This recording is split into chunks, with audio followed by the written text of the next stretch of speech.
Well, good day to all of our awesome internet family and friends. T. Lamont Silver Sr. here. Everyone calls me T. Lamont. My gosh, that woman swept me off my feet over 20 years ago. Karen Silver, my lovely wife. She's given me three adorable children, TJ, Joshua, and my little touch of heaven Eliana.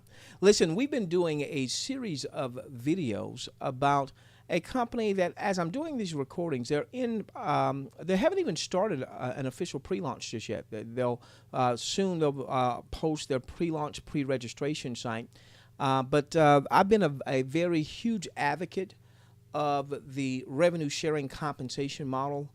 We've been in this industry 19 years. We built 3 7-figure businesses prior to me doing this recording. But the last couple of years, our focus has been on promoting a company or companies in the revenue sharing space. This is I believe, a compensation model that is here to stay. We do see an evolution happening with this type of model. When the model originally started, I saw it years ago in dealing with online advertising, and it did really well, but ran into some issues there. But that's not unlike many other compensation models, like the binary model. And what happens is you don't throw out the baby with the bathwater. What you do is you learn from mistakes and what have you. It's almost like who even talks much about MySpace anymore? They're still there, all right, but they were kind of like a pioneer. And then you go from MySpace to now Facebook, as an example. Okay, all right. So in any event, what I want to do is, with this series of videos, I want to give you some insight as I understand, and please understand that the company hasn't even entered its official pre-launch or its launch phase. So the things that I'm sharing is what I believe to be true based on having signed some non-disclosures. I'll be one of the roles that I'll have with the company is, obviously, I'll be building a team, but I'll also be doing some training, not only for our team, but also for the company. I'm not good at much, but there are 3 things I think I'm pretty good at: presenting, training, and singing. Proud to be an American, where I used to be free, but now with all these doggone regulations, I don't know how free I am. Anyway, woo, that boy is talented. Did you hear those golden silky vocals? Maybe I'll have to do I'll do some singing for you on another video. Okay, let's talk about one of the reasons why I want you to strongly consider adding this new company to your portfolio of income opportunities. Now, I don't know if you're coming from the traditional MLM where you tend to focus on one company and one product, one service, one compensation plan. I grew up in this industry for 19 years. Most of my marketing time, I would promote just one thing, and I would promote it with passion and vigor. And even in the revenue sharing space, I would promote a revenue sharing compensation model with passion and vigor. Well, I'm going to promote anything I promote. I'm going to promote with passion and vigor.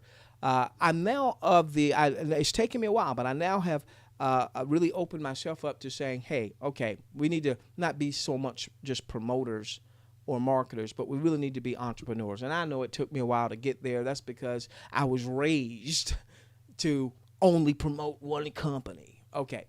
All right. So whether you are a person that has been raised to only promote one company, or whether you're one of those that's you call yourself even a junkie, you've got 17 different things that you're promoting.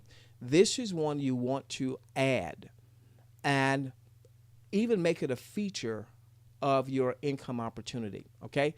Now, in the revenue sharing model, and in any company, the income opportunity is only as good as the product offering. In a previous video, we shared that this company has done a lot of studying about what moves on the internet. All right, what sells on the internet without there having to be a dog and pony show, without there having to be a big shindig, without there having to be a 30-minute webinar or an hour webinar or what have you. What moves? What they determined is that the biggest purchasing demographic on the internet are ladies, women, ages 30 to 55. Now, is that to discount we dudes? No. Is that to discount those who are not 30 to 55? No. It is to say that if you want to be a part of a revenue sharing model that will have legs, because it's not just going to be predicated upon affiliates making purchases of samples We saw in the penny auction space, we saw companies making large purchases of bids, and maybe as much as $10,000 in bids, and that's huge revenue to the company. But it's got to be more than just the affiliates making those purchases. There has to be the movement of products and services, and what direct selling is all centered around. Ultimately, is the movement of products and services. Direct selling, internet marketing, network marketing, MLM is simply a distribution channel. That's all it is a distribution channel. All right, so the whole idea is to distribute through that channel a product or a service to the end consumer. All right, so what we discussed in a previous video, and if you haven't seen that, then if you are subscribed to our channel, you should be able to find it in the titling, is we talked about the fact that women ages 30 to 55, they tend to be the biggest purchasers online. It doesn't mean that this company won't have products and services outside of that demographic or for groups outside that demographic, but that's what they're going to hone in on. And we found out that skincare, weight loss, energy, and vitality. Skincare, weight loss, energy, and vitality are the biggest movers on the internet from an affiliate marketing standpoint. So now if you can take a product that is being marketed heavily and people are buying without a dog and pony show, without the customer, without there being a compensation plan attached to it. Now, obviously, you might have affiliate marketers who get a piece of the action, but without there being a multi-tiered compensation, without there being a revenue sharing model, and these products are moving in mass and mass and mass, why wouldn't you make that a product-centric focus of your of your company? And that's what this company is doing. Now, here's the one thing, though, that even beyond that, while that's important, and that's really important, and obviously the compensation plan is a driver of people, affiliates like you and me wanting to promote it, affiliates like you and me wanting to share and get the word out, wanting to build teams and so on and so forth, is one of the things that we saw in the revenue sharing space that was a challenge was customer service. Customer service. Now, one of the biggest companies and the biggest company, the behemoth in the revenue sharing space, the first 6 or 7 months, I was there 2 months after they originally launched. And for the first 6 or 7 months, we didn't really have any customer service issues. There might be a bug here or there, and you're going to expect bugs. That's going to happen no matter who the company is coming out of the gate. But the first 6 or 7 months, we didn't have any major support issues.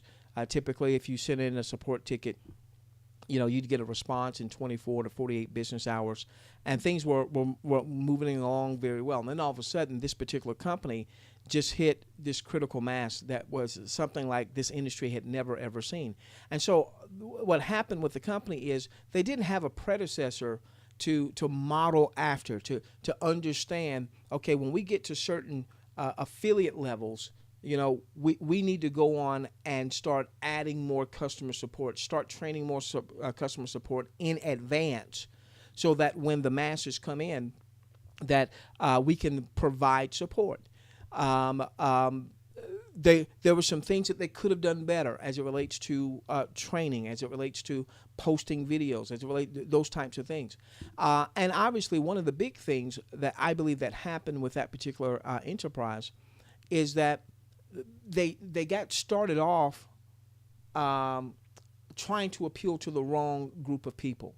They got a lot of people that had an investment mentality and weren't looking at it as a business.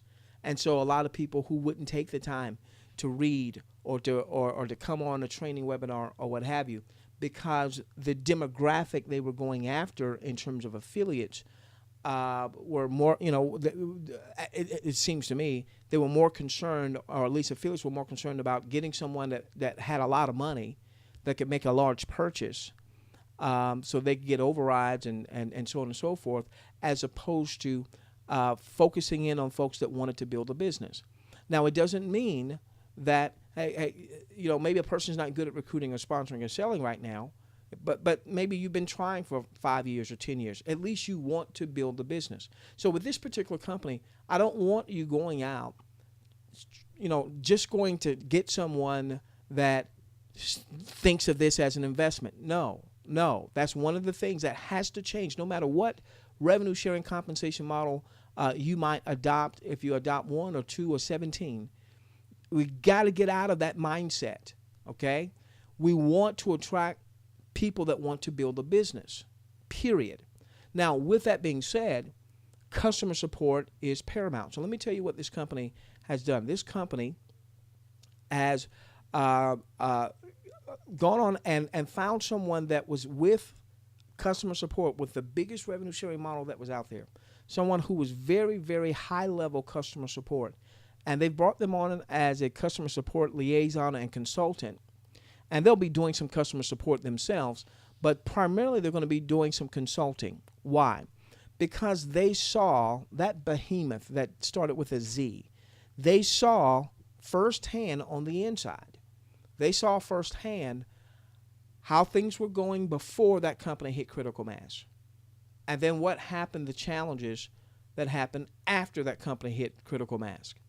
And so who better to be able to help in the forecasting of the customer service needs than someone who was on the inside of customer support. Again, early on with that particular company, customer support was great.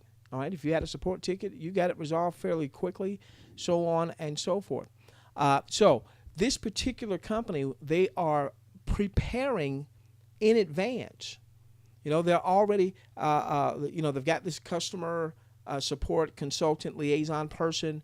They're already starting to build out customer support. They already are knowing that they're setting aside a certain portion of revenues just to reinvest in the company's business from a support angle. All right.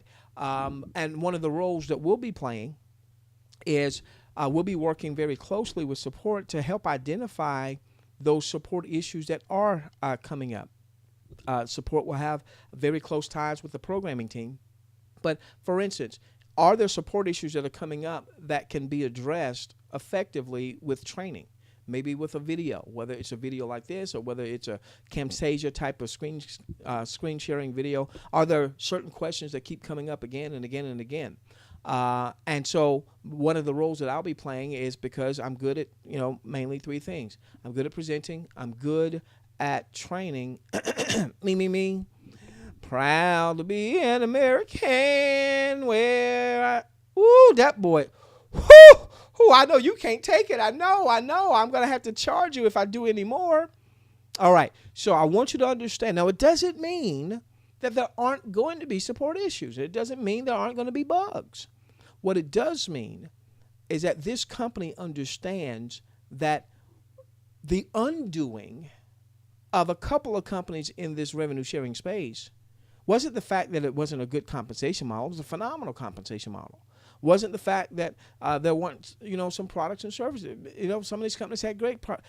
But in some cases, it was the fact that the company just didn't. Maybe they invested in support, but maybe it wasn't the best way to invest those dollars.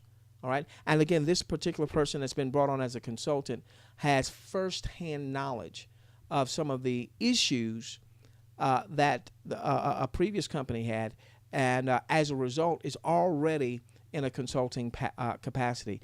And as I'm doing this recording, there hasn't even been a pre-launch, pre-registration page posted.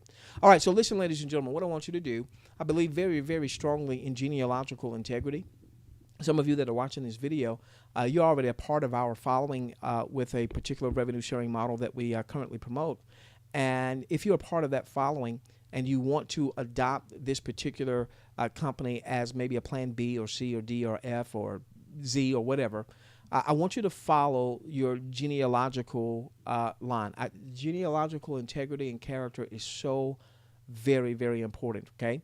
So if you're not already a part of that following, then, get back to the person. Somebody sent you here. You found out about this somehow, all right? So get back with that person. Go on and get registered with them. If now, as I'm doing this recording, the pre-registration pages aren't up yet, but they should be up very soon. Now, also go on and subscribe to this channel. Give us a thumbs up here. All right. Give us some sterling comments. No spamming down there, okay? No spamming down there. Let's build. By the way, if you spam down there, what you just told everybody else that's watching this is that you're not a person of character and integrity, and they shouldn't be clicking on your link. All right, so let's be people of character and integrity. One of the reasons why we've done so well in this industry, we're not perfect by any means, all right? And we're certainly not without our own faults by any means. But at least from a genealogical building standpoint, we build with integrity and character. So with that being said, we love each and every one of you. Let's change the world together, starting with yours.